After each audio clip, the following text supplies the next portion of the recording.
today. So every day we start fresh because we can't affect the past, but we damn sure can make a difference today. Welcome to episode 51 of Shop Talk. Today is a very special episode because we're joined by some of the Rookie Rewatch team. We have Emily, Chelsea, and Martha here. Hi. Hi. Hello. They've joined us before and we're back to talk all things Brolin. So I've got Carrie here and we are ready to rock and roll with the Brolin. Over the weekend, we watched a couple episodes featuring Brolin's best moments. So we'll be talking about the shakeup, Now and Then, Triple Duty, and ACH. And I don't know about you guys, but as I was watching the episodes, like for the rewatch and then for the outline, I noticed that there were quite a few parallels and like they went farther than just Brolin. So for 117 and 212, like we had Jackson struggling with his relationships. Lucy was struggling internally, with kind of what happened in the past. And I know, Emily, I think you were tweeting and you had talked about the parallels for 313 and 405. What were some of those that you had kind of noticed? 313 and 405. I don't know, but I know that like I noticed that like pretty much all of those, like Lucy was like going through something. Mm-hmm. I did think about this, that it was interesting because the 212 and the 313 brought up Lucy's kidnapping. Both of those did. So that was interesting. Yeah. And Jackson and Lucy were both having to sort of relive their trauma. Like he was reliving his trauma in 313 and she was reliving it in 212. Anyway, That's what I noticed. I love those parallels. We do have some news this week. So Carrie, do you want to take it away with the first part of it? Oh, sure. So this week we found out that we have premiere dates for both of the Rookie and the Rookie Feds. The Rookie will be back on September 25th, and then on September 27th, the Rookie Feds will premiere. Yeah. And then Deadline had also reported that Britt Robertson will be starring in the Rookie Feds as Laura Sensen. And the synopsis on her character is that she's the black sheep of the family of brilliant academics and the youngest person ever allowed into the FBI's behavioral analysis unit. But after discovering that her boyfriend had been cheating on her with her best friend, she fell into a slump and, it's kind of like, how could a criminal profiler miss that the people closest to her were liars? So she's given a lifeline in Guards' new unit, and she's ready to throw her socially awkward, workaholic, book smart self back into the job. So it'll be interesting to see. What do you guys think of this news? When I first saw this, I think I was at work, and so obviously when I'm at work, my phone just decides to blow up with notifications. So I noticed in this group chat I was in, they're like, "Oh, there's a new, character," and they're like, "She's a lot like Lucy." So I had been seeing a lot of negatives with this news, and I was like, well, I mean, part of me is like, okay, they're the same writers for the Rookie. Obviously, there's going to be, parallels between characters, but also it's like,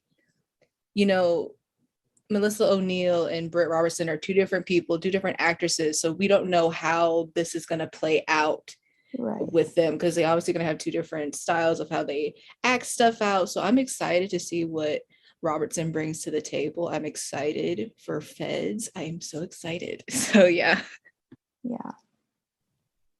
Mm-hmm. I have to add on to what Martha said. I've seen a few negative comments about it and I didn't see the synopsis for her character. I just seen where she was joining the cast for it, and I have to say I'm actually excited because I remember watching her. I've only watched her in one thing, but I remember watching her in The Longest Ride, I think it was, and she done a really good job in that. So I'm excited to see her character in it.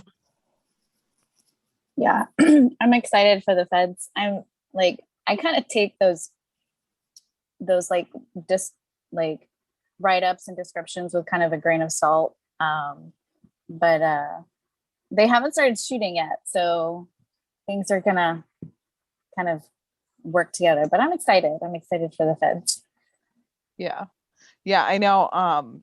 Like you said, Martha, like when you're at work, everything just kind of happens. And like that just happens to be when all the news drops. Like I had a really busy day at work, so I couldn't like read the deadline article like in full, but I was definitely seeing some people's comments about it. And I mean, I've really only watched Brit in like movies. So it'll be interesting to see how she kind of is opposite Simone, who is going to be like the oldest rookie, and then she's the youngest person, so it'll be interesting to see how those like dynamics play out. So Mhm. Yeah, I don't know. I'm in like the minority, I guess, of like I'm really excited. And like, I mean, I've seen like Britt Robertson in different TV shows and movies like over the years. So like I have an idea of what she like brings to each of her roles. And like I feel like most of the negatives, at least that I saw, were about her unfortunate streak with TV shows and how long they last. Um, but like the ones that I know her from were like I don't know, she just has like a wide range on her resume of different shows. Like she's done sci-fi, she's done drama, she just was on Big Sky, which is another ABC show, like this past year. yeah, she's definitely been on a lot of ABC shows for sure. Yeah. But yeah, so that's kind of the news for this week. I mean, it was nice to like have some more news about the rookie feds. And I don't know. I mean, like the rookie kind of just like subtly dropped the premiere dates, and they were like, okay, so who's excited for September 25th? And I was like, wait, that's actually when they're gonna come back. So it's nice because now we can all kind of like plan our rewatches and podcast episodes around that. So um yeah, but we are going to go ahead and talk about Brolin now because there's 4 episodes, coincidentally, one from each season. Um, and yeah, we'll kind of start off with our favorite Brolin moments. So, Emily, why don't you start? Yeah, so mine is kind of a small one, and it's not in any of the episodes that we rewatched this weekend.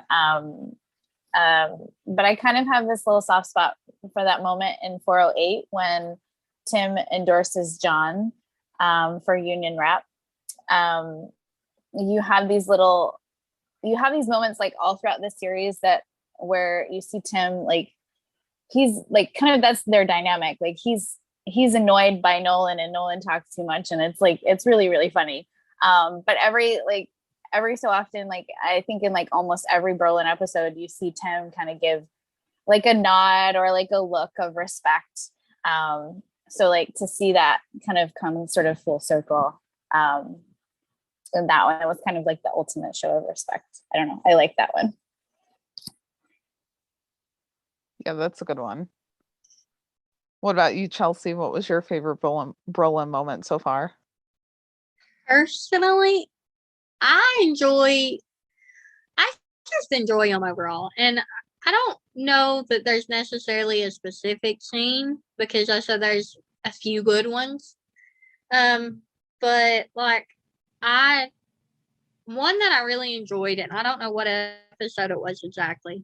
It was when Nolan and Tim were discussing Nolan wanting to be a TO. And I said, I think that was interesting because I said, I'm sure Nolan knows like Tim has a lot of advice to offer there from where he's been one for so long. I mean, he'd be a person to look up to on that specific route. But then I said, too, there was another scene where it was when Lucy went undercover for the first time. And you could obviously tell Tim was worried. Yeah. About her. And Nolan knew that because Nolan even looked at him and said, like, you're worried about Lucy or something like that.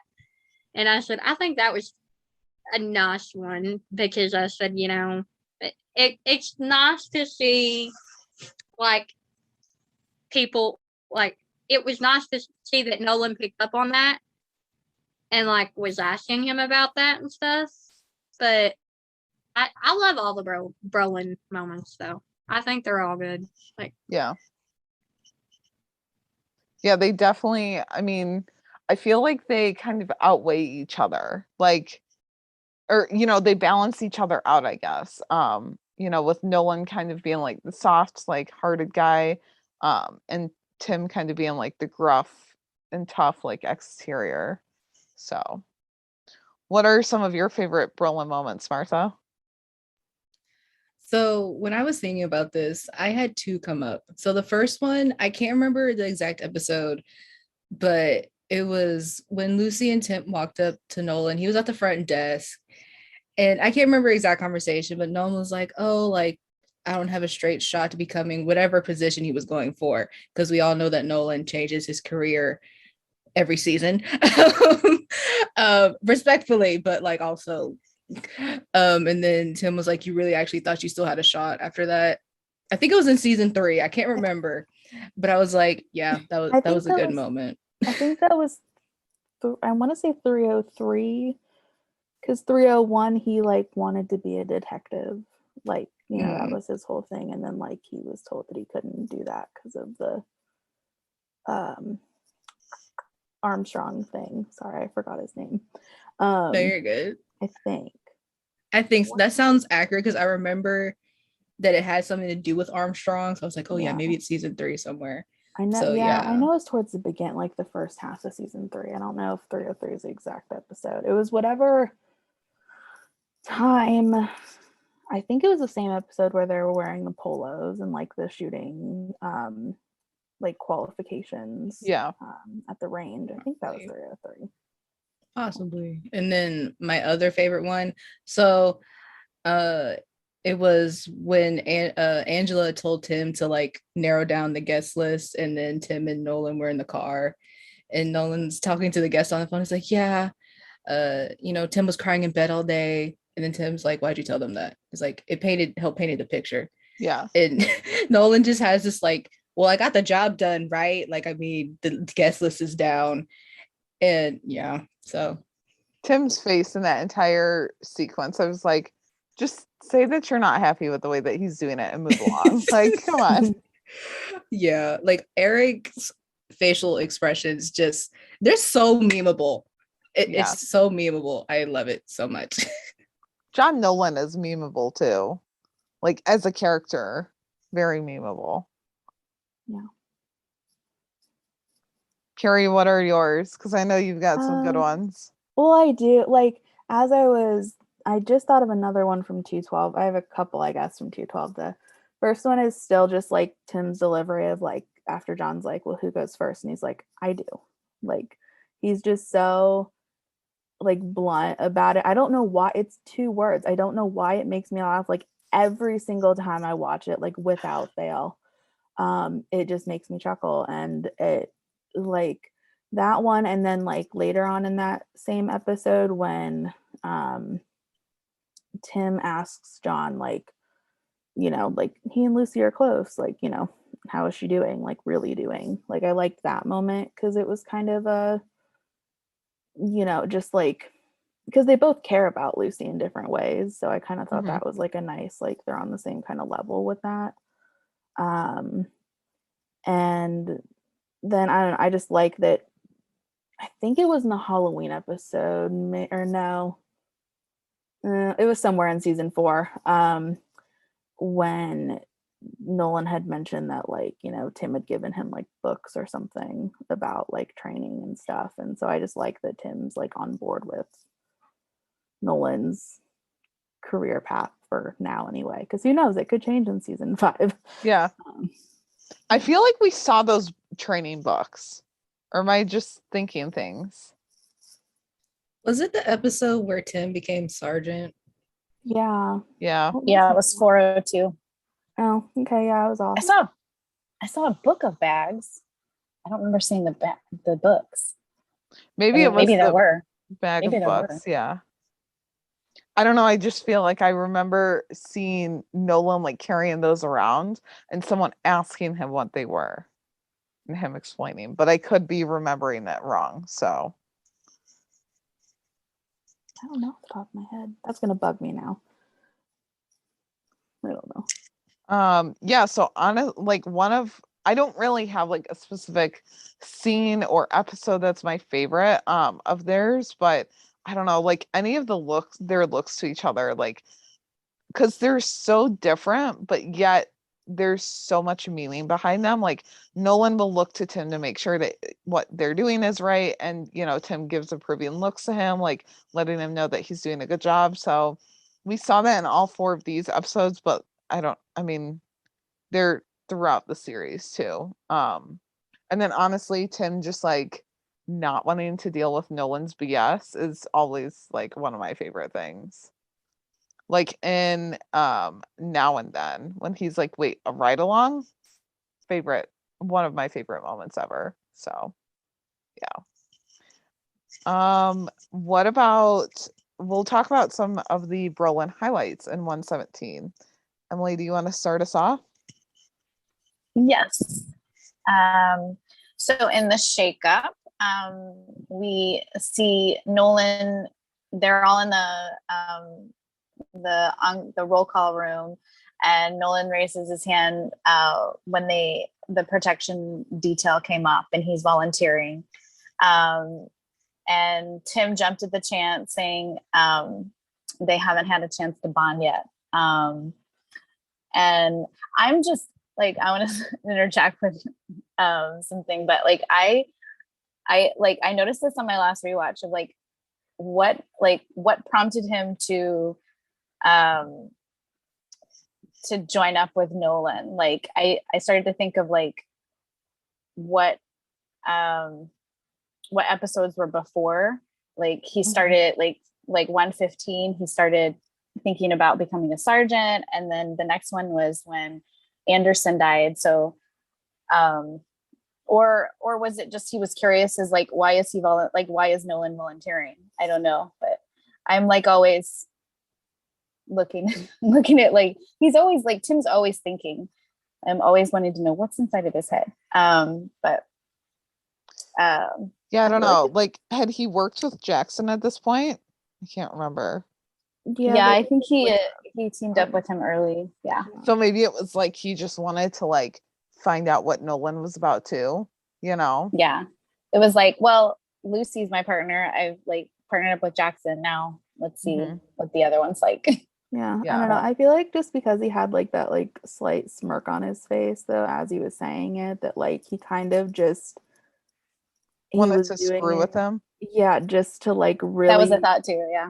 Yeah, well, just because it's like, you know, he like for as much as like, you know, because Nolan would get, you know, mistaken for the one that's like, you know, in charge or whatever because he's older, but it's like Tim just likes to be in control of situations, and so I feel like it was just another opportunity to kind of have that like upper hand, but just with a different person.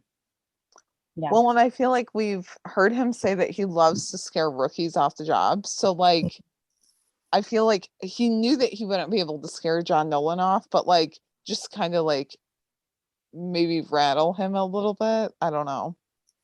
It was interesting, that's for sure. Yeah. And then Nolan's face when Tim volunteered to team up with him. That was hilarious. Like, what did I get myself into? What's ahead for me? Because of all the stories I'm sure that Lucy has said about him, and Jackson probably. And then later on, we see them walking out of the locker room in their signature wardrobes. Tim with the jacket, unbuttoned overshirt, and a gray shirt, and Nolan in plaid. I love that that tweet that y'all put out today with the plaid. Like I love because that was one of the things that I really noticed that was like one of their like parallels from all of those episodes was their wardrobe. And like right between like season 2 and season 3, it like switched. Yeah. But like their whole like, I think like that Brolin cut, like the wardrobe is like a gray and a blue. Oh, for sure. Yeah. Yeah, 'Cause and they there's had like solid there's colors in 405, Yeah. just not the yes, yeah. And I put like I don't remember if I did it during the rewatch or did it during the week, but like I was like wanting to like, I think I did a tweet where I was just kind of like an appreciation for that, like just how that just sort of parallels. I wanted to tag Joya on that, but I don't think she's on Twitter anymore. But if you're listening, Joya, that's like, I love that. I love that sort of how that carried that specific look to them, how it carried over. Yeah, I think it's cool that it's stayed consistent. You know, it's kind of just their personalities at this point. Like, Nolan is in a plaid Carhartt, which is like a total dad like construction, you know, I feel like outfit. And then Tim's just like in the casual, like cool, you know, shirt and overshirt. So Why does this feel like a comment on men's clothes? Because when I film TikToks, this is so random. Obviously, the ladies, they have very distinct, you know, personalities when it comes to their outfits. But when I go for like, you know, dressing up as like Tim, Nolan, Gray, Wesley, I don't have to put too much thought in it, respectfully.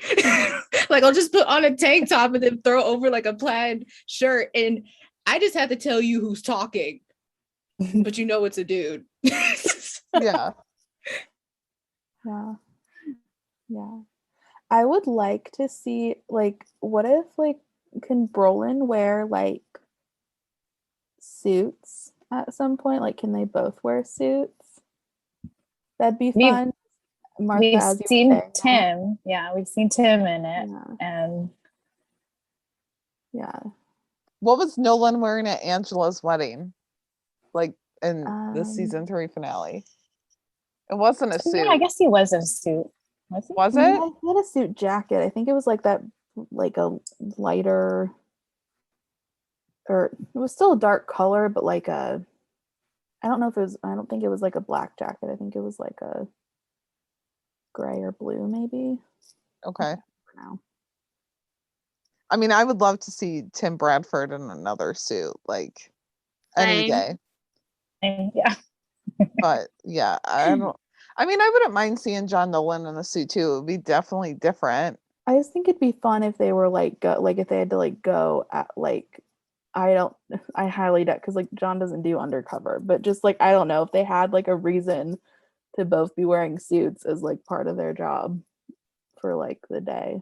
Could you imagine though if John did have to go undercover, like he was the only guy that could, because they needed 2 guys, so it has to be Tim and John, and John It would was be a just like UC didn't really want to. Brolin episode. Yeah, Bruh, that'd be Just top content. just an idea. Maybe they could go undercover as security guards or something. yeah. Security guards like at a club or something where they have to like Yeah. get all fancy. Yeah. I could see They it.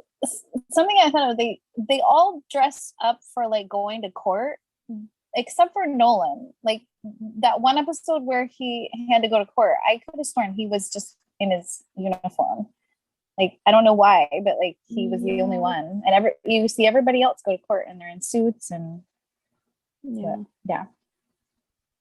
Maybe he was because he was a rookie. Yeah. Yeah, maybe so. So yeah, they're in the what I guess that's called the Sally part. They're about to get in their unmarked car that they're gonna go out in, and Tim's going over the loser system, the LOSR acronym, which is listen, observe, secure, and report. And Tim doesn't miss a chance to remind Nolan that he has to report everything to his superior officer, which is him. He brings up, oh yeah, because he says it's the LOSR, and Nolan's like, loser hasn't, like, what about the E? Um, and he's just like, yeah, Tim's looking at him funny. Loser, for the E is engage, you don't engage with the, which is funny because he, like, later on, he gets that. Yeah. Oh yeah, and then Nolan starts rambling, and Tim just gets in the car. I thought it was funny that he said to Tim said to Nolan, we're not here to braid this guy's hair and be besties. Which I love that Tim said besties. Like, does he ever call Lopez bestie? Yeah, I love stuff like And that. then So fun. and then Nolan says, I don't even know how to braid hair. I was gonna learn if we had a daughter. And it's like, he wasn't being specific, Nolan. Yeah, like that Yeah. wasn't an invitation to like start another conversation. Yeah. I feel like that episode, probably of Stop. all four of them, he was just like, he was super like, he's very talkative, but I think that one was the one where he was just like, he was really talkative. And then I don't know, like maybe he got the hint and he kind of started to not after Yeah. that.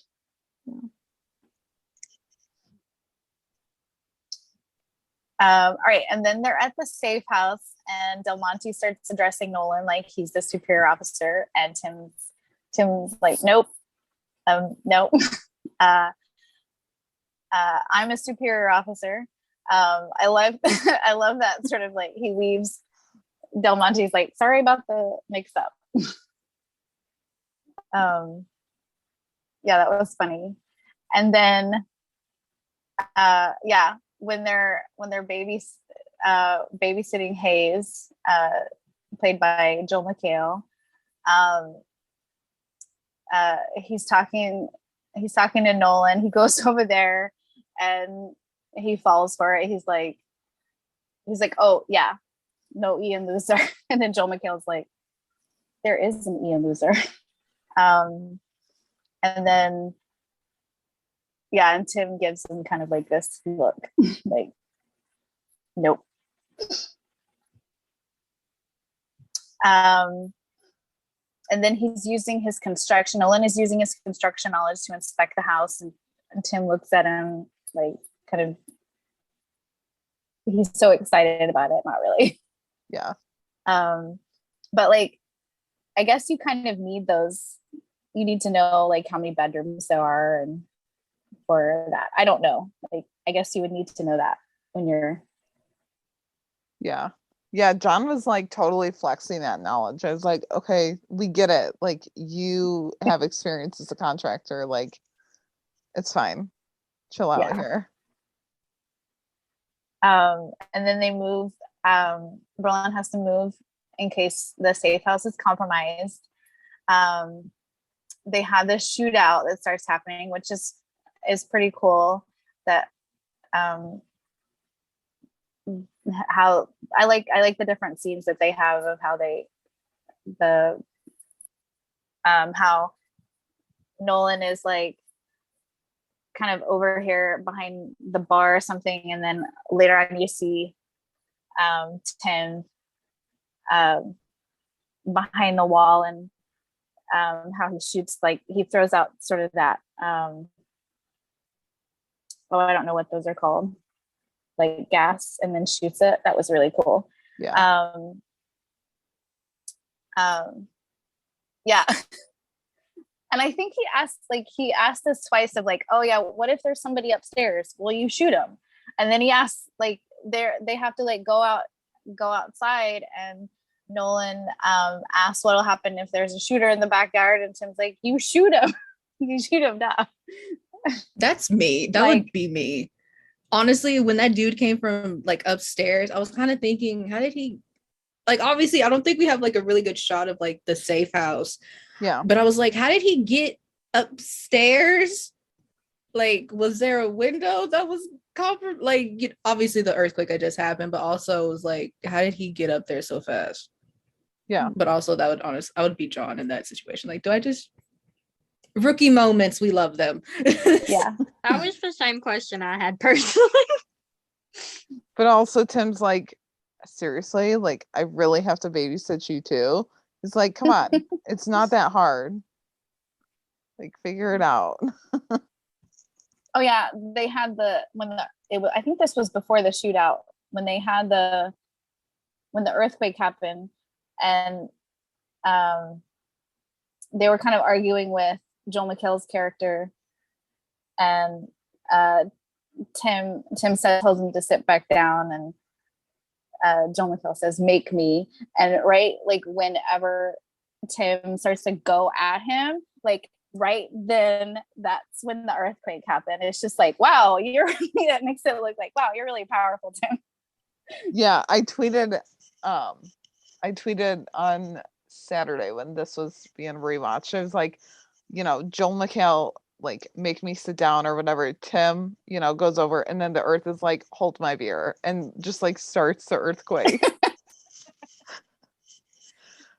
Yeah, I think I made a GIF of that for the start of the rewatch. I didn't tweet about it, but I remember, like, I was like, I have to make this GIF of that. Tim's face too was just pure gold. Yeah. So Tim always leaves Nolan with Hayes so he can be the leader and take care of business. Yeah, I thought that was funny. He's, like you said earlier, I think it was Jennifer, you said, like, he wants to be in charge. Mm-hmm. Yeah. And then they get in that little orange car that kind of looks like Lucy's car. Same color. I'm not the only one that thought that, right? No, I always think that every time I see the car, I'm just like, that's the same color as Lucy's original car. And it's kind of like somebody, I don't remember, I think somebody mentioned like Tim in tiny cars, and then and then I don't know if they made an image of that or whatever, but he had to drive the little Mini Cooper thing in the season 4 finale. So it's like, okay, we have to make sort of a parallel to Tim in tiny cars. And in season 1, didn't they have like a Crown Victoria or whatever as their shop? Like, it was a smaller car. It wasn't the SUV. Which one? In season 1. Yes. They had the smaller shop. Yeah. Yeah. That would be another smaller car. And then they go to the beach. I guess Nolan recommends that to be safe, and Tim thinks it's a good spot. I had sort of like a thought this time around of like, maybe he had said, yeah, that's the last place I'd look for us. And I thought, oh, maybe that's because he doesn't like the beach or the ocean, I guess. Yeah. Anyway, I don't know that they really thought that far back, that sort of canon thing, but I thought, oh, okay, maybe. It is interesting because like when I was rewatching it again, I was like, but why would the beach be a good spot? Like, because if you were found, there's no place really to hide besides that lifeguard place, like that lifeguard shelter. Mm-hmm. So it's kind of so wide open. Yeah. It's like, it was interesting. It's not that good of a place to hide, but okay. I feel like it was kind of like the like hide in plain sight mentality, maybe. Yeah. I don't know. And Nolan, I guess I thought maybe Nolan thought about it because he was at the beach with Jessica earlier that episode. So, and Tim's iconic line, "I could bury you up to your neck in the sand and put a trash can on your head." I like that line. Yeah. The shooters find them on the beach, and Tim takes Hayes out by elbowing him in the face. I love that. It's like, shut up. You would gift that moment too, I thought. I did. Right? Yes, I made that one a GIF too. Yeah. And he mentions going against the shooters, and Nolan says, "You do realize there's 3 of them, right?" And Tim says, "It's almost a fair fight." which they took him out just like awesomely. And they lure the shooters up in the lifeguard hut, and Tim jumps down under there. Yeah, that was really cool. I don't know if I GIFed that, but I probably have in the past. But I love that moment. Like a selfie superhero, while Nolan is up in the hut.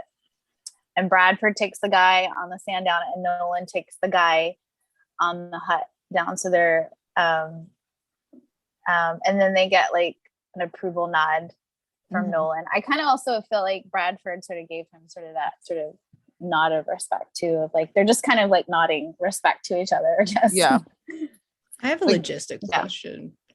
Like, I don't know what it is, but logistics always goes through my head when it comes to TV shows for whatever reason. You know, it's TV, it's entertainment. But when I first, like, every time I rewatch that episode and, you know, Tim comes from underneath the hut, I'm thinking to myself, why is there a door on the bottom of a hut at the, like, to an extent I would understand at the beach, but also it's like, what real purpose does that have? Like, you know, but I was thinking to myself like that. I'm thinking like, where was he jumping from? Was he jumping like, was there like a space in it to jump down, or like maybe from the ramp? I don't know. Yeah, that's what I was no thinking. idea. Is there just like a big gaping hole like in the middle of that like shelter? It just doesn't make any sense. I have no idea. I don't Or know. maybe I there don't know. was like a trap door that he could open, but I feel like the But why? the other guys would have heard it, you know? Mhm. Yeah, it was kind of weird. I feel like it's just one of those TV things that like no one will ever understand, no matter how many times you watch it. Yeah. So that was kind of the Brolin highlights from 117.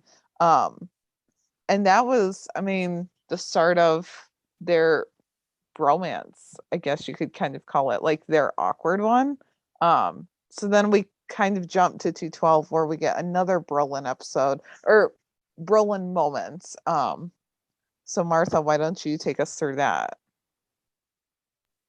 Alrighty. So the first Brolin highlight, which kind of caveat. So I searched up Brolin moments on Google. Nothing really came up. And when there was like, you know, when you misspell something, it's like, do you mean this?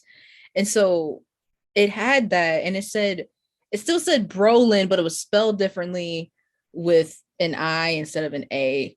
And I was like, who's Brolin? Like James Brolin? Maybe? Maybe. Yeah, I didn't click on it. It's James Brolin. Yeah. But yeah. So the first highlight for Now and Then was involving Nyla, and they were switching. Nyla and Tim were switching rookies, and Tim like found out about the ride along with Abigail, and he's like, "Excuse me, what do you mean I have a ride along? I already have to deal with Nolan. Now I have to deal with a ride along." That was his face. That was his expression. Pretty much. And yeah, and then Nyla was like, "You snooze, you lose." That was so funny. Oh my gosh. Honestly, this is a random caveat again. Like, obviously we all saw that cameo from Eric that said that season 5 is gonna pick up right off where season 4 ended.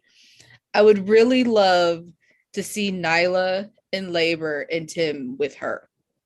Like, for some odd reason, they're together and like Nyla's in labor and Tim is just like kind of freaking out a little bit. I want to see that. I would like to see I feel like Nyla and Tim would have like so many like funny moments together. Like they don't put them together enough. Yeah. Like they do that. That would be like a funny cold open. Is Tim's like freaking out in the hospital room next to her or whatever. Yes. And then like James finally comes running and Tim's like, "Oh, thank God you're here. Like, I gotta go. I've seen too much." Well, I can't remember. Someone actually, I think, tweeted about that.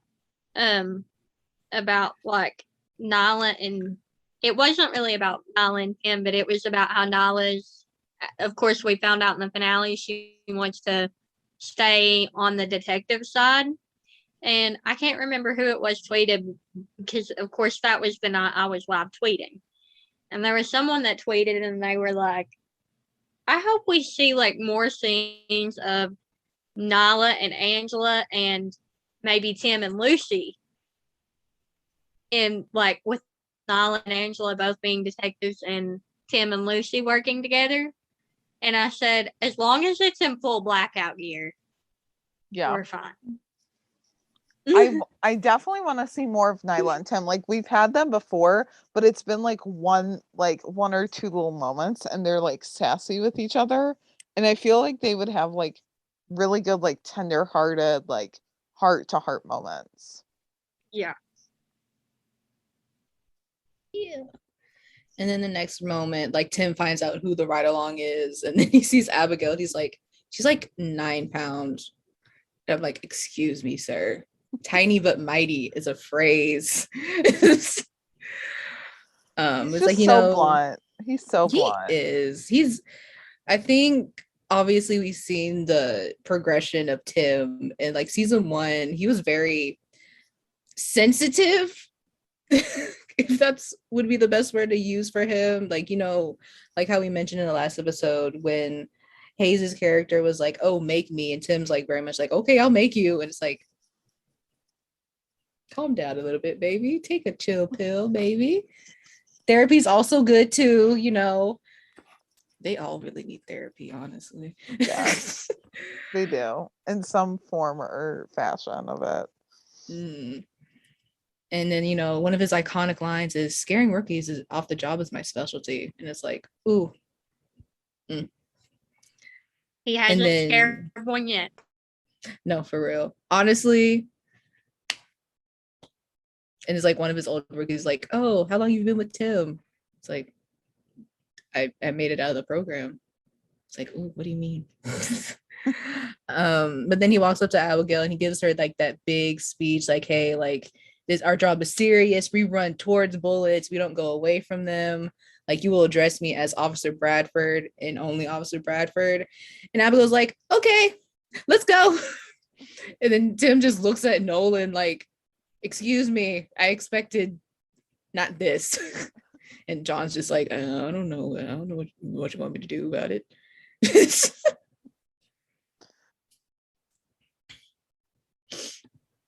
I love how I feel like Tim is just someone that he gives no F's. Like he does not care what his facial expressions look like, what he says, how he is with people. Like he really just does not care. Mm-hmm. Honestly, I'm the same way, but I do it unconsciously. People in my real life are like, Martha, you know you can't hide your expressions, right? Yeah. And I'm like, well, lucky I wear a mask at work then. So And Tim does it very consciously. Like very. Alrighty. And then Brolin and Abigail roll up to their first crime scene and find a DOA. And Tim tells her that, you know, the first thing that she needs to come to terms with is death. Like, I think, obviously, like when we're viewers of television and stuff, and we see it constantly, there might like turn an idea of where like we think we could handle it if we actually went through it. But honestly, I feel like a lot of us, we like, oh, we couldn't handle that, like in reality, you know. That's just a little caveat, but you know. And so Tim, you know, tells Abigail and John to stay here, and he goes and does, you know, superior officer things. And, you know, Abigail's like, no, I can, you know, go and see the body and whatnot. And I can't remember exactly if they went to go see the body. But yeah, and then Tim is like, oh, we need to inform the next of kin. And yeah, and then they go to, I can't remember the victim's name, but they go over to the next of kin's house. Huston, there you go. Huston's family. They tell his mom, and it's kind of interesting saying that like his mom like knew that he was already into some bad stuff, But obviously when you think that the person that is into bad things, you don't think it can happen to you, that the police come to your door and like, hey, so and so has passed. Hmm. Yeah. Doo-doo-doo. And then obviously there's that moment where we get some after everything, where Tim is like, yeah, Abigail has some good instincts, like she would probably be a good fit for the academy. But then Abigail's past comes up, which I thought was very interesting. It was good, like that moment, it was good to see more depth into Abigail, considering, was that her first episode that she came out on, like physically? No, because John knew about her past, right? That I don't think Yeah. was the first episode.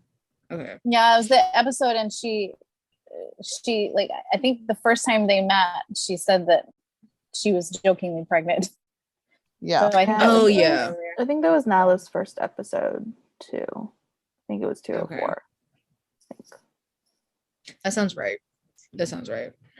Okay.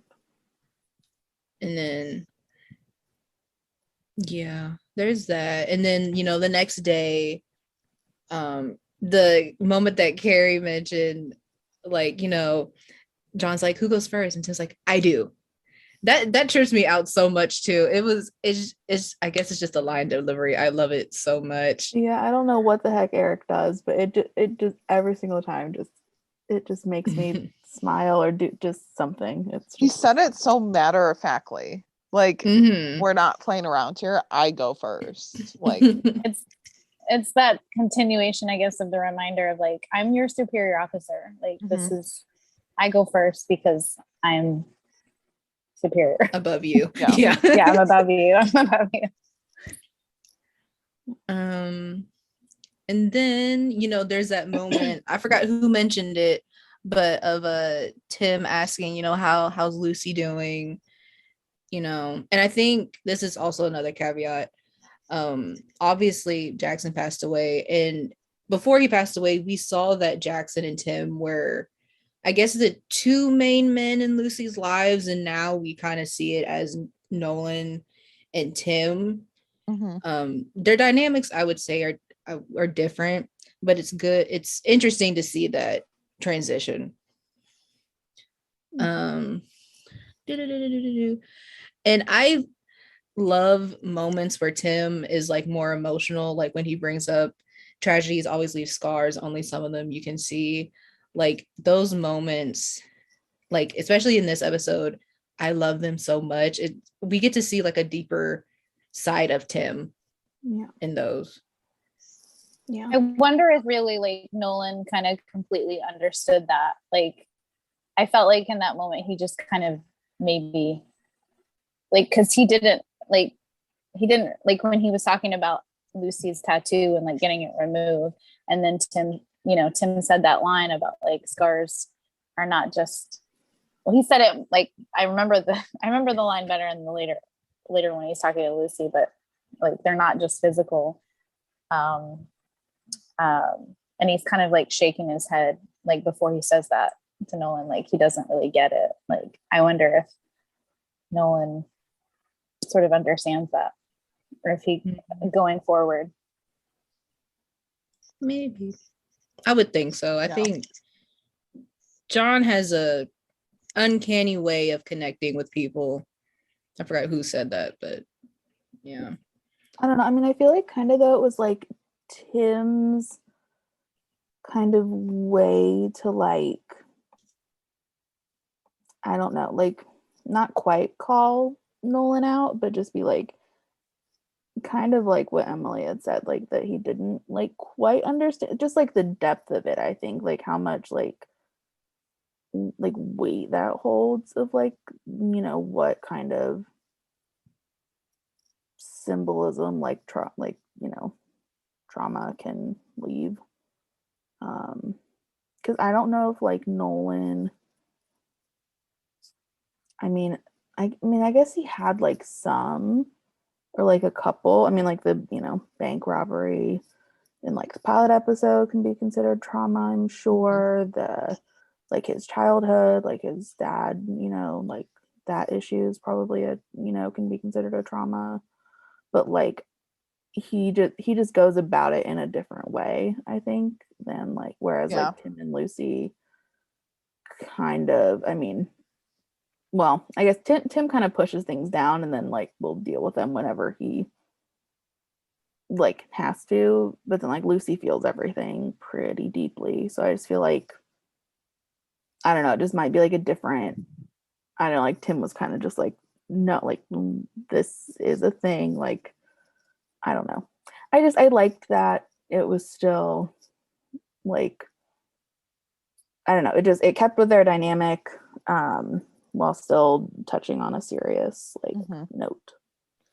I feel like for Tim, I mean, we don't fully know the trauma that he's been through, but like maybe he was thinking and kind of alluding to it as like for Nolan, like he thinks about it differently because the trauma that Nolan's been through hasn't necessarily been like life threatening. Like Lucy was buried alive in a barrel. Like that will mess with anyone. And like John Nolan, yes, he was like in a bank robbery and like he witnessed Captain Anderson die and all of that, but like it hasn't been like he's been buried alive or like he's been kidnapped or anything like that. Like he's been drugged. So I feel like maybe Tim was just like, there's all different types of trauma, but like like the trauma that you've been through is a lot different than what she's been through. And like kind of alluding to what Tim's been through too. And we don't fully know that obviously, but yeah, I don't know. I feel like maybe he was just kind of like pointing out to John that like John doesn't totally understand it, but like he can still be there for Lucy, of course. Yeah, I think now that y'all say that, I think like obviously John is the main character of the show and he's like very perceived to be this lighthearted person. I think with more recent seasons, to me at least, I think he's grown a bit like a tougher shell when it comes to certain things, I guess. I think that's just maybe just me. I see that. Like he's still John, like Oh, very no, much I like agree. lighthearted, but like there's still that like there's that hardness when it comes to like policing now. Yeah. Yeah. Well, because I feel like season 3, I mean, they did like, the very important, like, the current event storylines with the, racism and police brutality and stuff. And I feel like John kind of saw how that affected Jackson. And then unfortunately, with everything that happened in season 4, with Jackson, it kind of like that like carried over. And so I feel like John just kind of sees things differently now because he's experienced a closer loss of someone, which is a trauma as well. And so I feel like, but yeah, season 2 Nolan, I don't know if he quite could. I mean, maybe I don't know, maybe I'm giving him too little credit since he is older and wiser.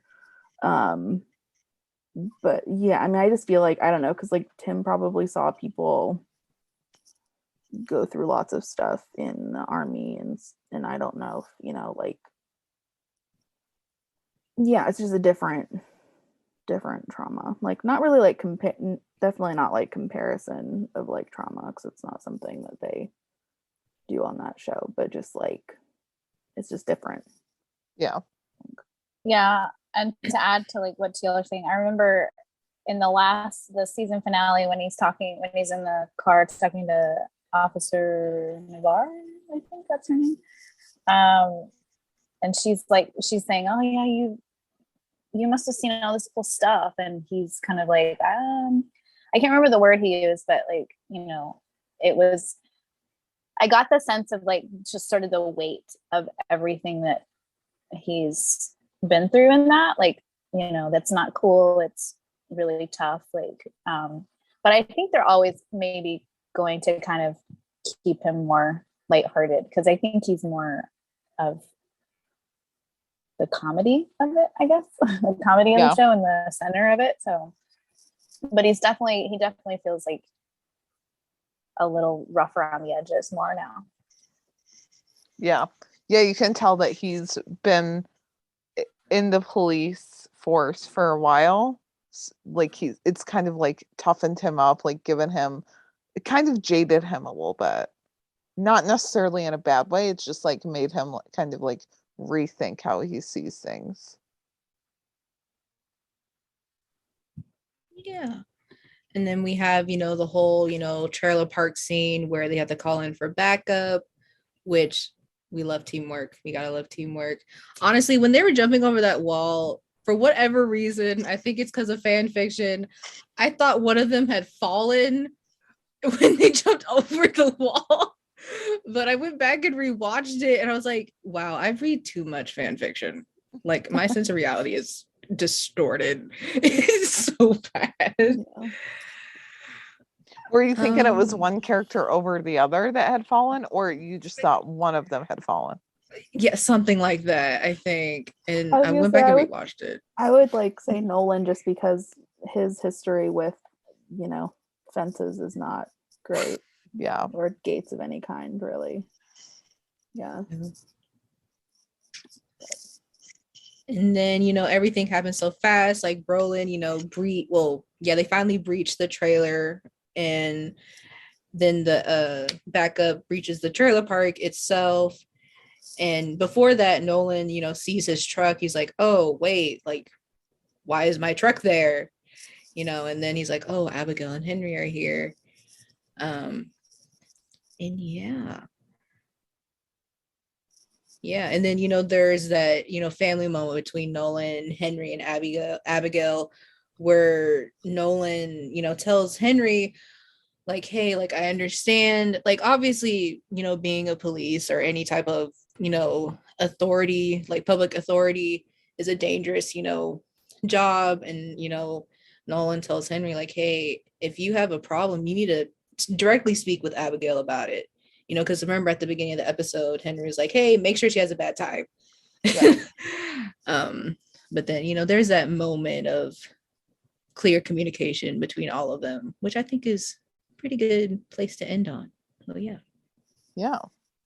Yeah, 212 was like great for Brolin, but we also got some good John Nolan like dad scenes too.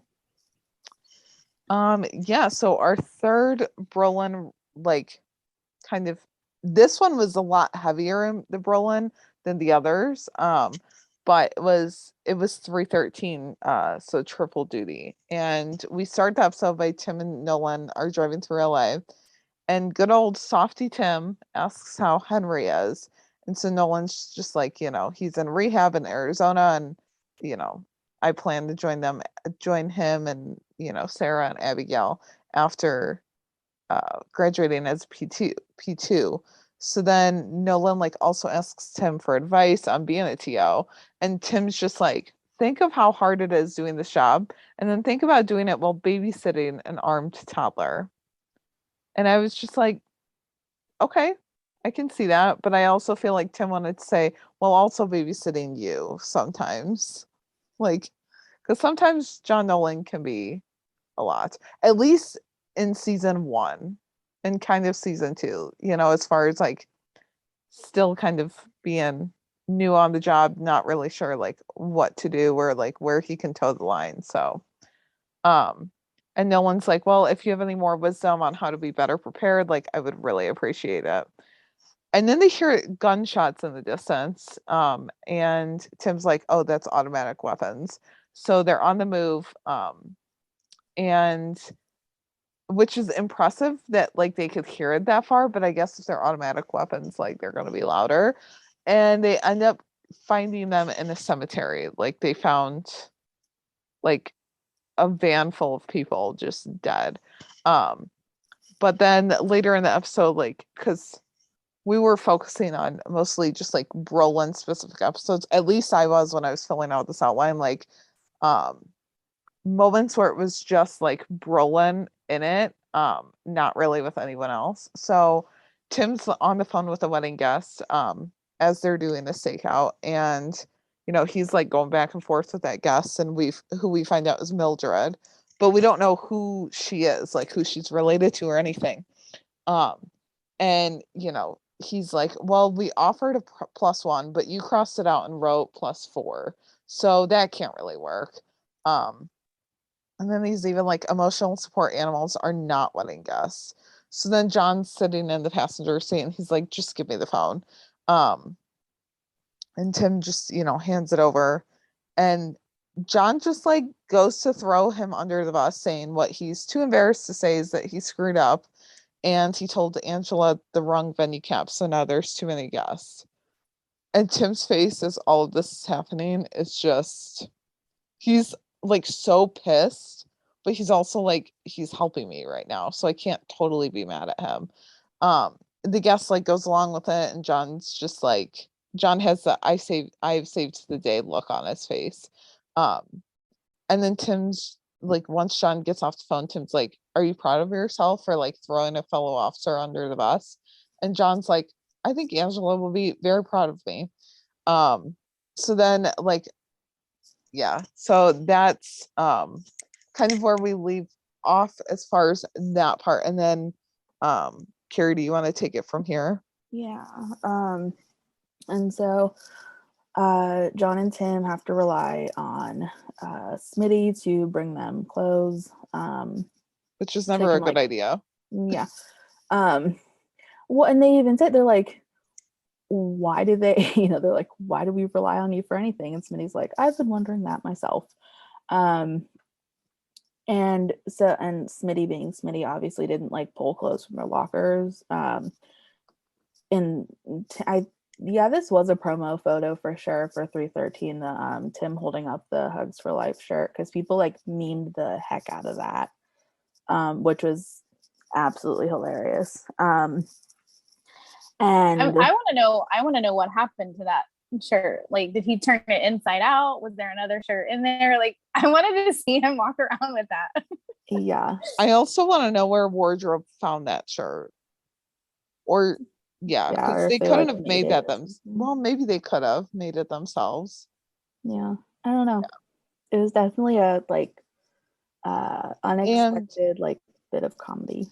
And I want to know why it was Tim holding it up and not like John Nolan. Like, why that turn of events? I just want to know. I kind of loved that it was Tim. I don't know. Yeah, that like, contrast. Oh yeah. Yeah, like it's just so Unmarketed teddy like, bear. yeah, and then just like you said, the memes that came from that, and it all like kind of had to do with Chenford. Yeah. But I like we were talking about wardrobe, but like how like I like when thinking about like when Smitty's picking out the clothes for them, like how like first of all they fit pretty well. I'm just like, you did a pretty good job. I mean, and then having like picking out flannel, like I don't know, maybe the flannel was meant for Nolan, but ended up being Tim wearing it. Yeah, I don't know. It's quite the time. Like I just, kind of like you had said earlier, Emily, about like you want to know like what goes on in the characters' heads. I just want to know how the heck Smitty of all people like picked out these clothes supposedly and made it work. I want to know why they called Smitty. Like there had to have been someone else there. I mean, you can't tell me that there was no one else at the LAPD Wilshire district for them Let's to be not- honest, probably- Smitty doesn't do anything. So he's probably the only one that True. wasn't He's doing probably just- anything. Yeah. He's probably just sitting in the break room, just Yeah. Yeah. Yeah. They could I'm have called thinking like, it, like, got the front frozen. desk and they got Smitty instead. Yeah, or like it like got passed around and is like, nope, I can't do it. I'm doing something else. I can't do it. I'm writing up this thing, and then it's just Yeah. like goes all the way down to Smitty, and he's like, oh no. I feel Yeah. like to like add on to that though, I feel like even if they had called someone else to do it, like I feel like whoever else they called, like if they had called Gray for someone to do that, like I feel like Gray would have literally put it on Schmitty to go do though. Yeah. That's fair. Yeah, remember when Tamara had the questions and he was busy, and then he passed it off to Smitty. Yeah. Smitty is the one that does all the grunt work that no one else wants to do. Oh, for sure. And Smitty doesn't even really want to do it. No. But people could bribe him for it, I'm sure. Yeah. Well, and also I feel like it was just so like Brent Huff's like that he could have this like, you know, next thing of like the RSVP about like the weddings, like his character could have that like hilarity. And I just love how like Nolan like looked back at Tim before he like told Smitty, like, you know, and like Tim like shook his head and is like, no, like don't like say it. He's like, you're not the DJ, you're not the DJ. Was it, I can't remember, like the post-it said +1, and I think we were like, I didn't ever notice that before, and I'm just like, yeah, like who was gonna be his +1? Yeah, I wanted to know that. Oh my god, I would love to know that. Yeah. And just but it's very Smitty to write it on a post-it note and just like there it is right there. Yeah, and so we see Nolan on the phone again, and he mentions that they have cut the guest list down. And I love, again, I think it's just Eric's delivery, because he just like looks like kind of side eyes John and is like, you told them I was so guilt-ridden that I had been crying in bed all day. Which is where we get the, you know, it really helped paint the picture, like that gif that everyone, or that's like used. And I don't know if Emily like had put this in a parallel video or like had done it, but like because Tim had mentioned the like holding Nolan's fate in his hands, and like that parallel to 212. Yeah, I think I did that when, because there was a moment in season 4, I think it was was it 403? Yeah, because it was Lucy and Nolan talking about,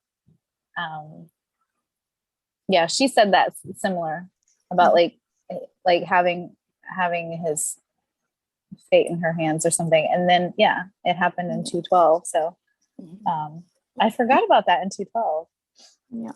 I don't know, I don't know why it is, but like with like certain phrases I'll like remember, but like looks and stuff, unless I like see it on Tumblr, I'm like kind of oblivious to it. But anyway, so that was kind of, you know, because that kind of changed John's tune a little bit.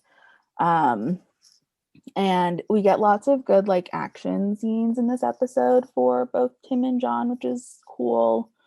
This is where Eric's behind the scenes video like came in too, with like the shootout, which is cool. And like the shootout was good, and like we got like good like Tim kind of one-liners.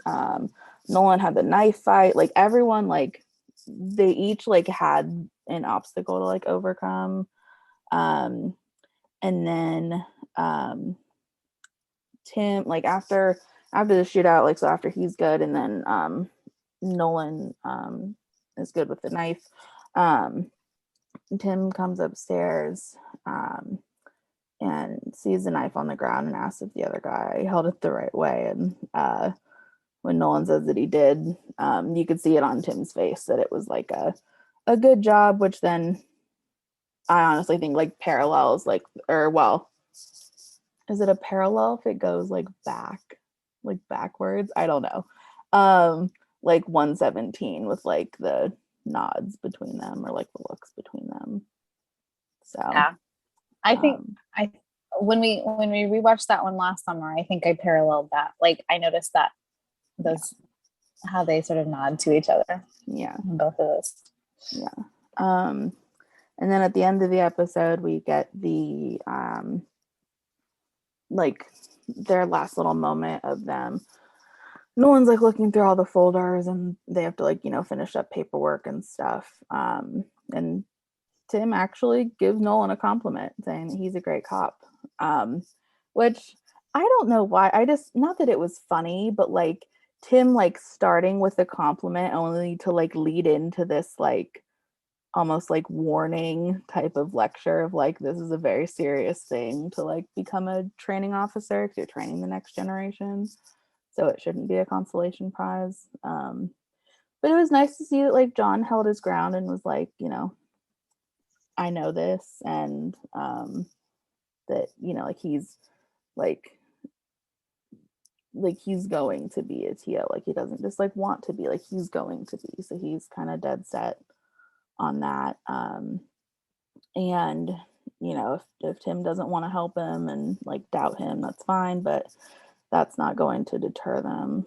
And so yeah, I just thought it was like a nice thing to like end on for them. And I want like an update on like John. I mean, I guess that I don't know how everything with like John's part of the storyline for the last couple episodes of season 4 will like shake out in season 5, but I hope if he does get the chance to be a TO that like Tim can be a part of that process or something. Yeah, I think for there's sure. been some, I don't know, maybe it was like kind of like speculation because obviously we mentioned that Nyla wants to still be on, like be a detective, like she doesn't want to go back to being a TO. I think I had seen a lot of people saying that John would take over for Nyla as Aaron's TO, like a speculation, like rumor or like a guess, which I would like to see how that plays out. Also make Aaron Thorson, I forgot what his the actor's name is, but make him a season regular. Valentino, make True a season regular, please. Yeah, for sure. I hope he comes back. I hope Aaron. Yeah. The fact How many that we times we haven't have to gotten that say news- it? The fact that we haven't gotten that news yet is making me a little worried. But I also know that it can come like later in the summer or like closer to the season premiere. And I don't know. I'm just like, just give me that news now, please. Yeah. I mean, I guess they have some of the cast lists for like 501, and so really it would be nice to see him on there. Yeah. I mean, yeah, it'd be nice if he were a regular. I mean, I'd be okay if he would just, you know, if he was at the same capacity he was at in season 4, just like be recurring. But I don't know though, because then there's just so many things that are still up in the air. So I kind of want more like clarification and all that. But I feel like because the show is called The Rookie, they need a rookie, and he is the rookie. Like, so either make him a regular, or if he can't do it, get someone else who can be a regular and be the rookie. Like, it would be interesting to see who like if they do like, you know, bring another actor or actress onto the show, like who would it be, like, you know, their character. Because at some point, like, he's going to end his rookie year. Because I mean, like, timeline aside, like he's kind of getting to that point. If we do the math as far as like he's been a rookie all of Nyla's pregnancy. Well, when he did his like plain clothes day, well, attempted to anyway, which was after the first 100 days or something, I think. So it's at least been a little over 3 months. It would be interesting too to see, like, because he's still a rookie when season 4 ends. So to see who would be his TO, you know, because Nyla's gonna move up to detective. So I mean, is that gonna allow them to just totally drop the storyline? I hope not. But I could also kind of see it. I don't know. The rookie doesn't totally drop storylines though. So I don't know if we have to worry about that. I could really see like them focusing, like, because they focus on Nolan. So like having them sort of focus for the rest of the series of like Nolan being a TO, like, because that sort of like in a way comes full circle, because we started out the beginning of the series with the rookies, but you also, it wasn't just totally about the rookies. You got to see like how the TOs were. So I don't know, that would make sense to me. I don't know how they're like, I keep seeing like it doesn't really matter to me that much, but I keep seeing like the real life, like how like the timeline is for to become a TO, like it would take like longer than like, because it seems like he's like ready to be a TO. Yeah. But yeah. I would like to see, they haven't really like they've touched on it a little bit, but I would like to see, and this goes into like probably what we talk about later, but more of Tim mentoring Nolan, maybe even just as like Nolan is being a TO, he can still mentor him. Yeah.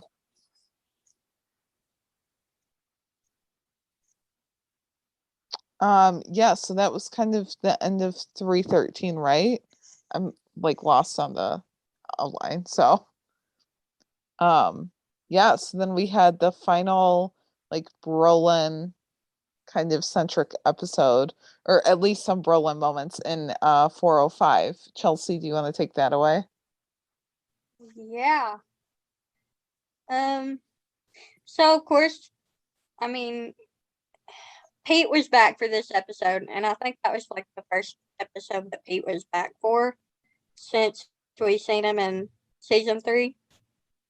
And Nolan has Pete to help them get the bomb X drugs that they're looking for.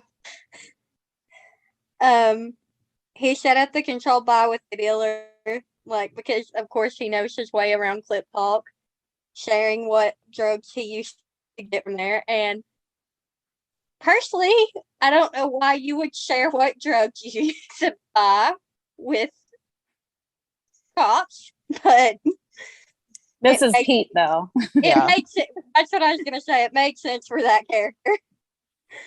And then of course Pete asked like, who's going to actually buy the drugs?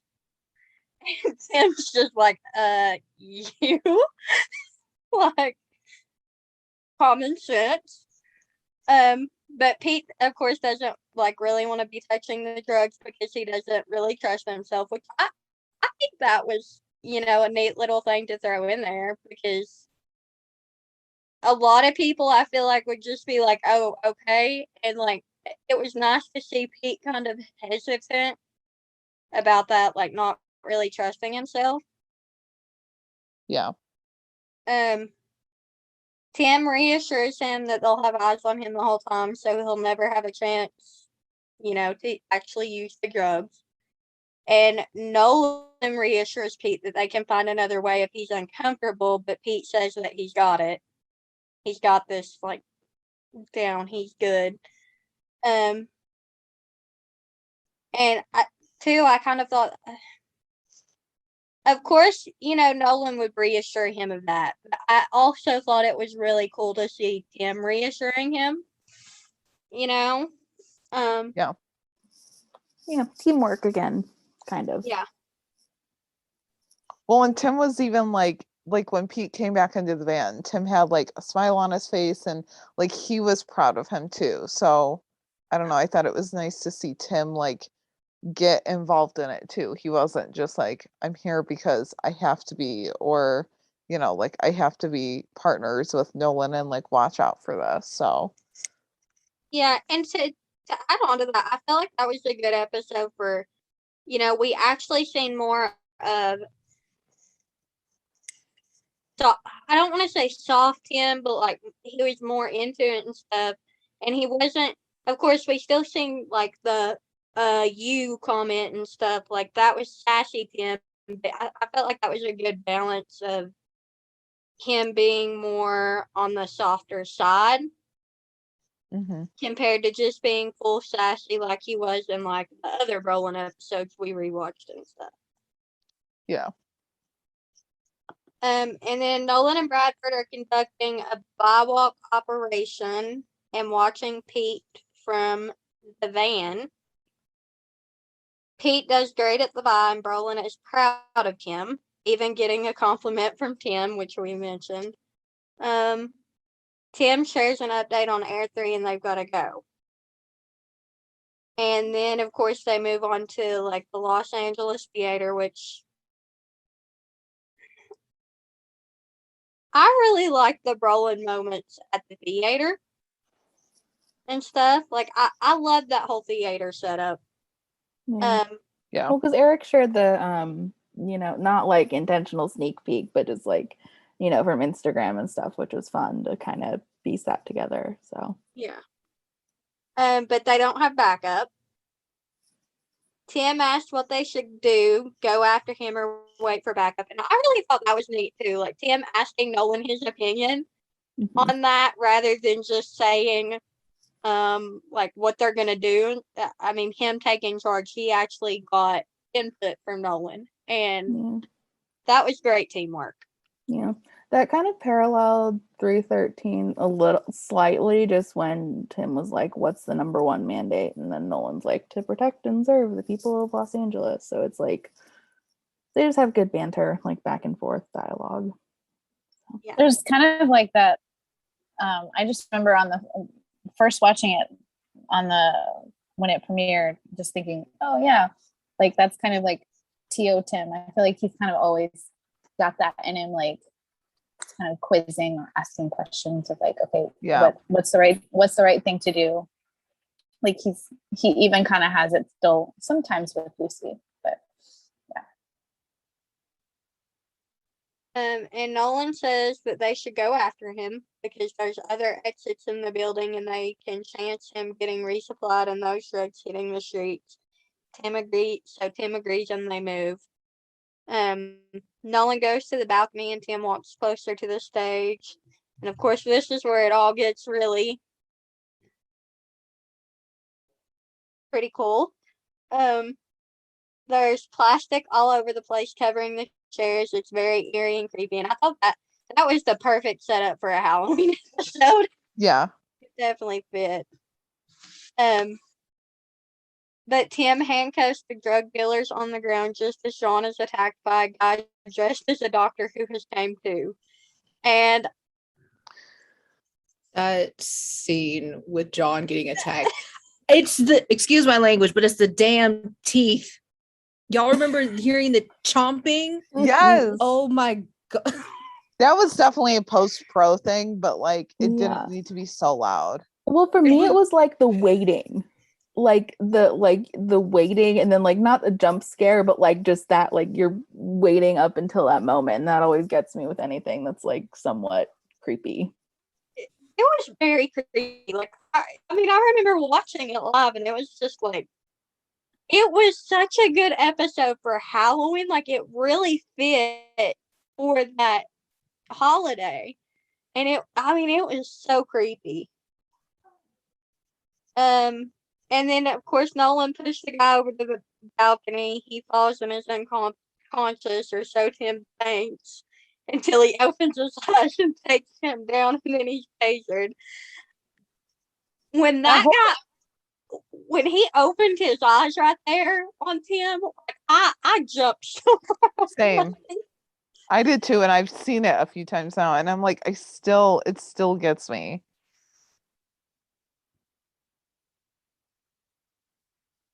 yeah, that double taser was pretty cool. Mm-hmm. Really, Yeah. really them. Yeah. That whole Teamwork. scene was really, really cool. Like I love how they shot it and like how the camera was like upside down and then it just like Yeah. moved around and right back upside up. It was so cool. Yeah, well, because they were able to use that for like the promo too, which was like cool because they went with the beats of music and just everything. They just think of everything, and execute it so well. It works. Yeah.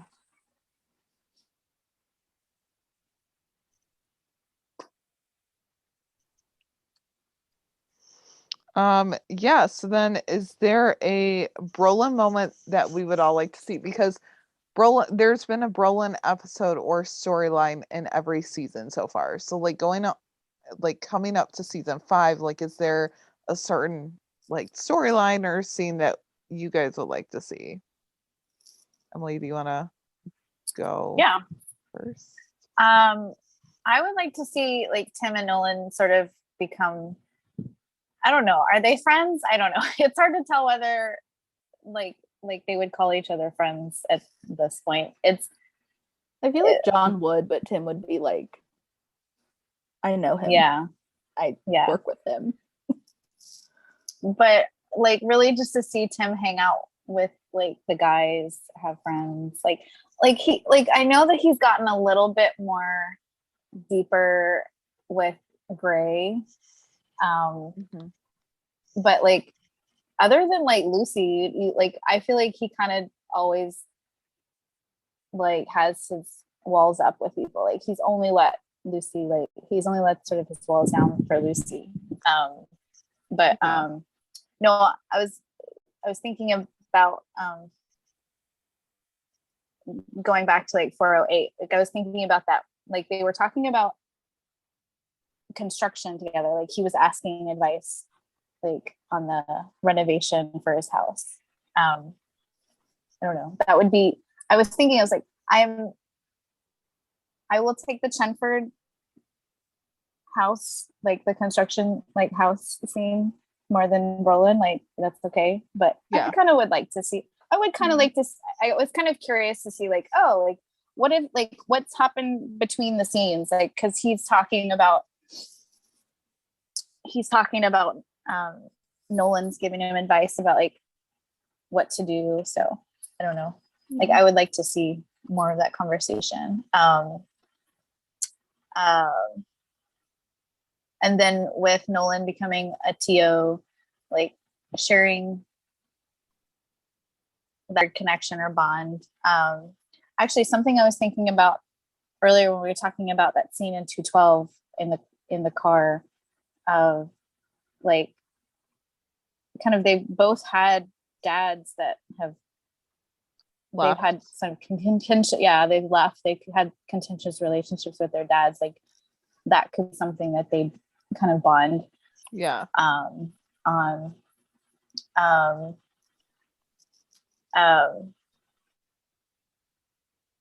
yeah. Going back to your point about like not seeing Nolan with a lot of the others, like friendship wise, that is interesting because we've seen Lucy kind of hang out with Nyla and Angela a few times, but we haven't seen the guys hang out. Like Tim, I mean, you can even put Wesley in there. When Jackson was around, even like Aaron now, like we don't see the guys hanging out as much as, Yeah. I mean, we've only seen the girls hanging out like twice or whatever, but still something to that effect would be nice to see. We just kind of need them, like we need them separately to hang out. We need them all hang out. Like Yeah. I was thinking about that. There's like another sort of small like Roland moment of the end of that episode with the alligator. Oh, with the drinks. Yeah. And Yeah. Tim's like they're on Nolan. Yeah. Yeah. Like that's really funny. I was like, okay, is that like a kind of a buddy job, or is that like you're gonna buy because I'm superior, whatever. Yeah. Still, even though they're on a similar playing field now. Yeah. Yeah. What about And you, Chelsea? Oh, sorry. Go ahead. no, I have like a specific scenario that involves Stanford, but I don't really want to share. What about you, Chelsea? Do you have a Roland scene that you would like to see, or like a headcanon? I agree with Emily.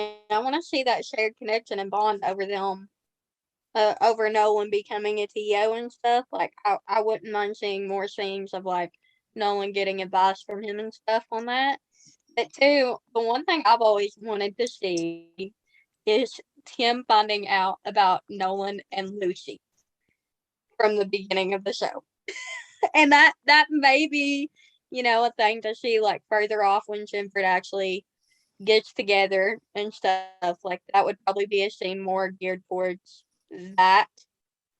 But I've always wanted to see, because I feel like his reaction to finding out about like Nolan and Lucy would be hilarious to see.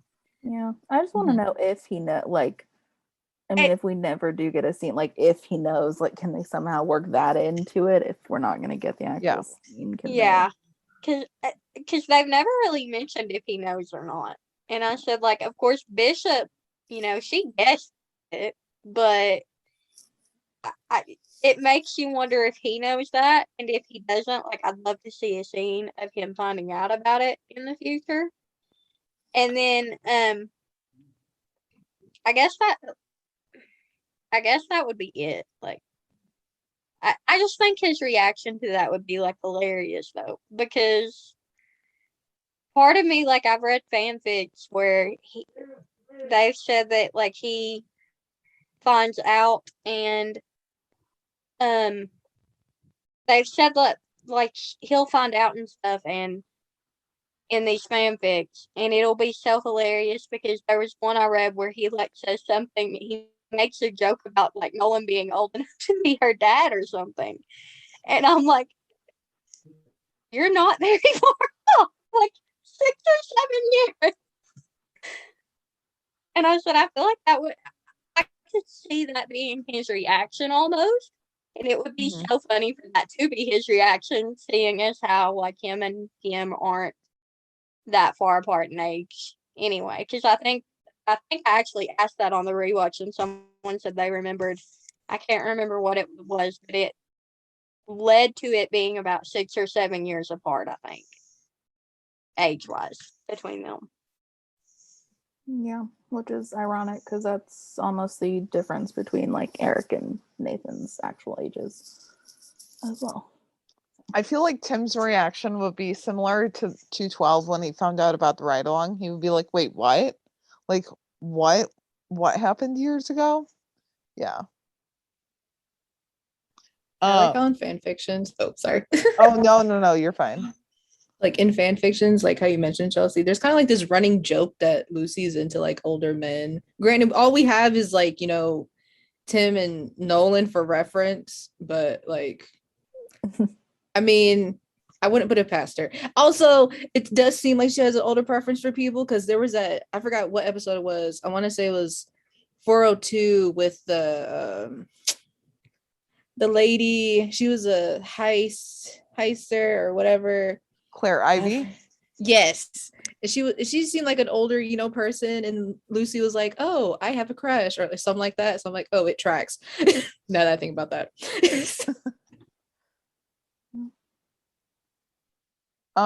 Martha, what would be a scene that you would like to see for Brolin? So I definitely agree with Chelsea and Emily for sure. I would love to. I like seeing pettiness from people.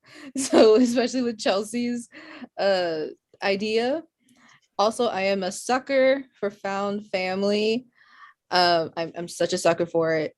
However, like as an avid reader of fan fiction and, you know, AO3, when I read, you know, when John is mentioned, like other characters are mentioned in like Chenford fanfic, Tim and Nolan's relationship still seems like distant, which makes sense. Like, you know, we're getting some progress with Tim being more, you know, open with people, like in general, but like, you know, there's still that like acquaintance relationship.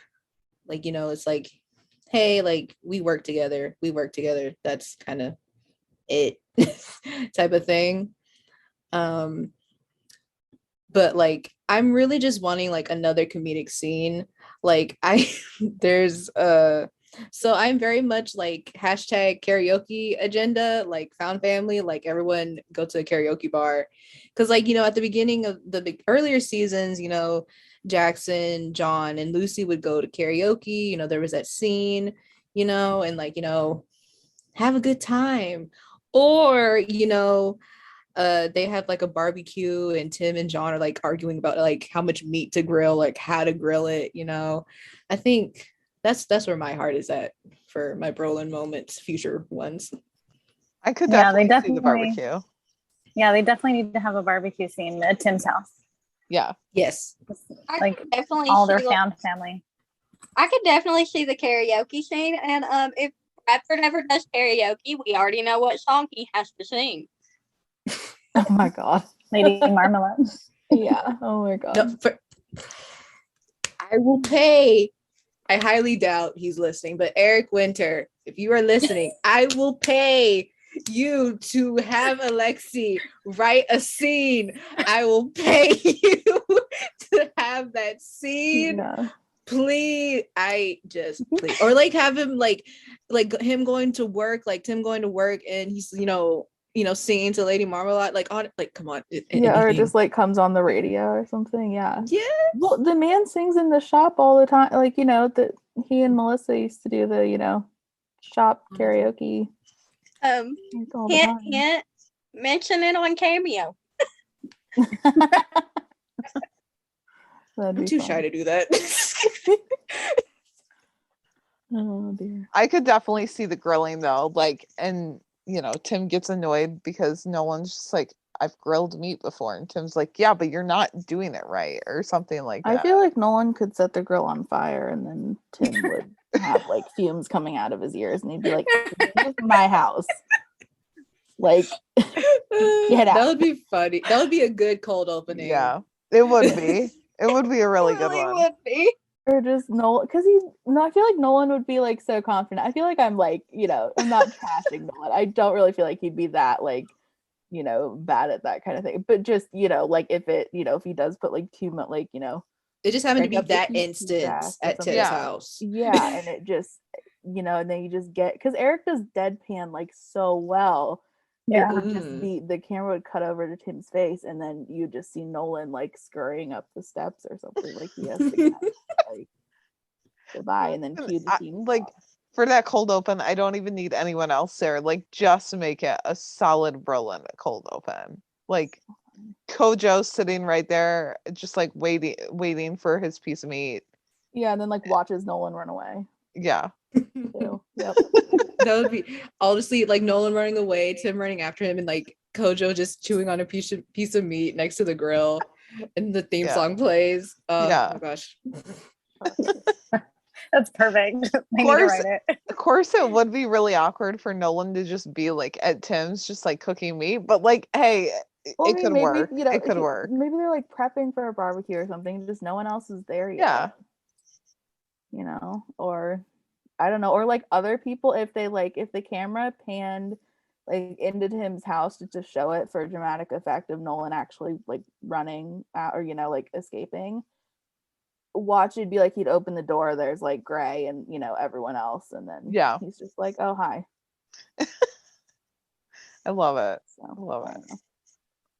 don't know. Carrie, what's a Berlin like scene that you wanna watch? Well, aside from that one that I just like talked about now, I just really want, I just want another episode where they ride together, especially if Nolan is like a TO.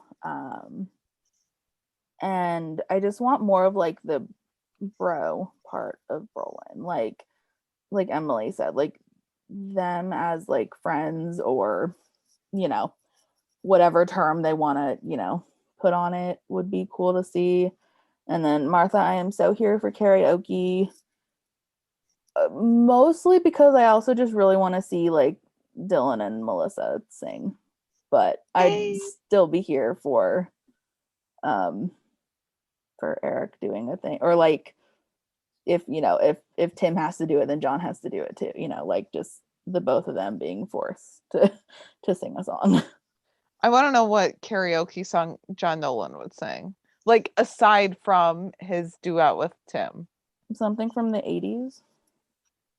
We were like Yeah. we were like making a list in our rewatch chat like some time ago. I can't remember which one that we said was for Nolan. Like I think maybe we talked about maybe a country song or something. Yeah, That I I have could a see. list. I have a list. I have Nolan Down for Life is a Highway. I feel like he would rock that song a little bit. I don't know why I've always imagined Nolan as like this. I don't want to say like I imagine him singing like some like rock song or something from like way back in the day. I could be like Just- I can really, see that. really not mean, but kind of darkly mean and be like living on a prayer. Because yes. no Yeah. one's a jinx. Yeah.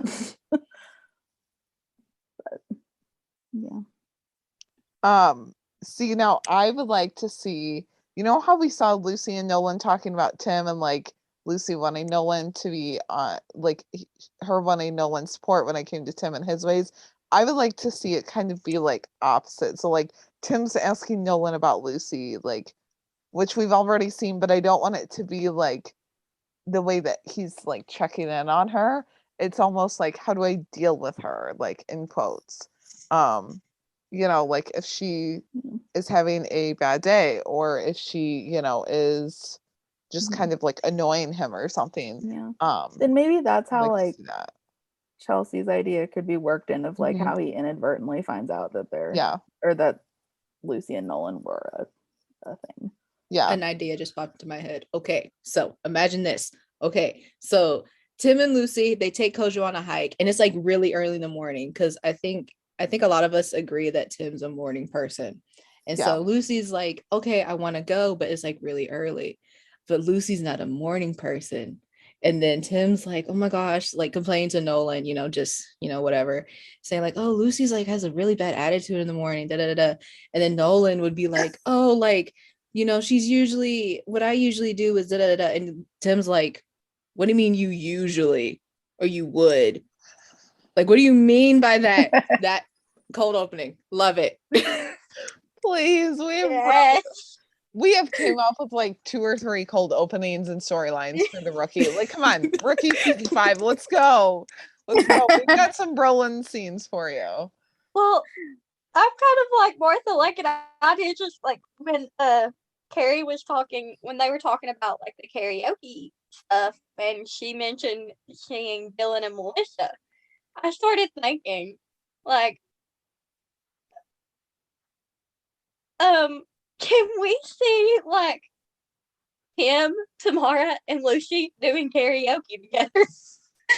That'd be fun. Ooh, what would be their Yes. karaoke song? That needs to happen. Ooh. Or even Angela, Tamara, and Lucy, like making a girls Yeah. thing. Yeah. But I've always wanted to see like this Tim, Tamara, and Lucy scene, almost like we did like in the finale, because I said Mhm. you think of them as like a little family, because it's like Jimford and their daughter. I don't know what their song would be though.